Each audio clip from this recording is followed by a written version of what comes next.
மஹதி வரும்போது கிலாஃபத் வரும். ஆனால் நம்ம வேலை என்ன? கிலாஃபத் தான் இஸ்லாத்துடைய முதல் கடமைன்னு தாவா செய்யணும்.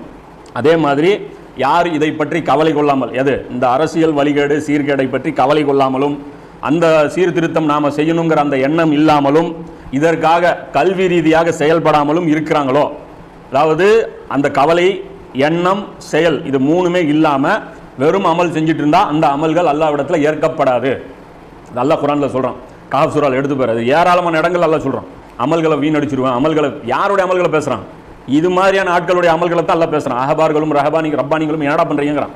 ஃபசாது செய்கிறத நீங்கள் தடுக்க வேணாம் எல்லாம் சொல்கிறான்ல. ஃபசாது செய்கிறது தடுக்கிறது உங்களுடைய வேலை. நீங்கள் ரப்பானியன்கள்னு சொல்லிட்டு என்ன பண்ணிட்டு இருக்கீங்கன்ட்டு.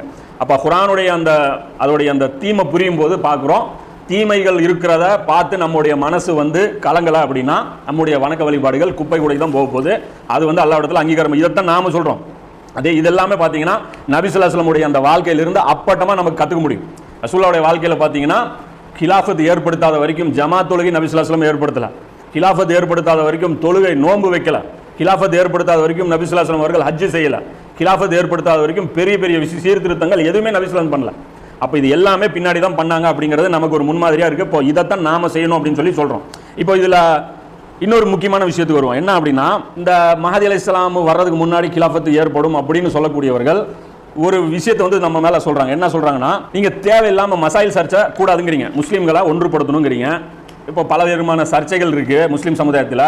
அதெல்லாம் தேவையில்லாத சர்ச்சைகள். முஸ்லீம்களை ஒரு பெல்ட்டில் இணைக்கணும் அப்படின்னு சொல்லி சொல்கிறீங்க. அதை சொல்லிட்டு ஆனால் நீங்கள் என்ன பண்ணுறீங்க அப்படின்னா, முன்னறிவிப்புகள் விஷயத்தில் நீங்கள் வேறு மாதிரி நடந்துக்கிறீங்க. முன்னறிவிப்புகள் விஷயம் நீங்கள் எடுத்து பேசுகிறீங்க. எந்த மசாயில் சர்ச்சை வேணாங்கிறோம் அதோட பெரிய சர்ச்சை இதில் வருது. முன்னறிவிப்புகள் விஷயம் பேசினா என்ன ஆகுது? மசாயில் சர்ச்சனையாவது கொஞ்சம் கம்மியாக இருக்குது. இவ்வளோ டீப்பாக யாருமே டிபேட் பண்ணியிருக்க மாட்டாங்க. யாஜூஜ் மஜூஜ் டாப்பிக்காக இருக்கட்டும், இன்னும் தஜ்ஜால் மேட்டர்லாம் பேசலை. அது தஜ்ஜால் மேட்ரு, மஹதி அலைஹிஸ்ஸலாம் மேட்டர்லாம் இன்னும் பேச வேண்டியது இருக்குது. அப்போ சர்ச்சை அந்த அளவுக்கு இது பண்ணி விட்டுறீங்க. அப்போ என்ன பண்ணணும்னா, இப்போ தேவையில்லாத விஷயத்தில் நீங்களே மூழ்கி விடுறீங்க. அதாவது உம்மத்தை தேவையில்லாத டைரக்ஷனில் நீங்களே செலுத்துறீங்க. அதை விட்டுட்டு நம்ம வெறும் இந்த சம்பந்தப்பட்ட இந்த விஷயங்கள் மட்டுமே பேசணும் அப்படின்னா கரெக்டாக இருக்கும். அப்போ யாஜூஜ் மாஜூஜ் இப்போ நடக்கும்போது இதெல்லாம் நடக்கட்டும். முன்னறிவிப்புகள் நடக்கும்போது நடக்கட்டும். எதையும் போட்டு பெருசாக போட்டு அழட்டிக்கணும்.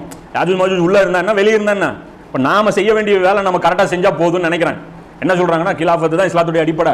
அதை நோக்கி நாம படிப்படியாக நகர்ந்துட்டே இருந்தோம்னா, யாஜூஜ் மாஜூஜ் உள்ளே இருந்தாலும் நமக்கு ஒரு மேட்டர் இல்லை, வெளியே இருந்தாலும் ஒரு மேட்டர் இல்லை, தஜ்ஜால் உள்ளே இருந்தாலும் ஒரு மேட்டர் இல்லை, வெளியே இருந்தாலும் ஒரு மேட்டர் இல்லை, பெருசாக அழட்டிக்கூடாதுங்கிறாங்க. இங்கே தான் இவங்க தப்பு பண்ணுறாங்க. இந்த இடம் தான் இவர்கள் மிகப்பெரிய தப்பு பண்ணுறாங்க. அதுதான் இம்ரான் ஹுசைன் சொல்லுவார், இது மிகப்பெரிய மிஸ்டேக்கு. ஏன்னா இந்த முன்னறிவிப்புகளை சரியாக ஸ்டடி பண்ணல அப்படின்னா கிலாஃபத்துங்கிறது காணல் நீர் தான். நீங்கள் பாடுபட்டுட்டே இருப்பீங்க, மணல் ஒரு வீடு கட்டிகிட்டே இருப்பீங்க, இந்த கடல் அலை ஒரு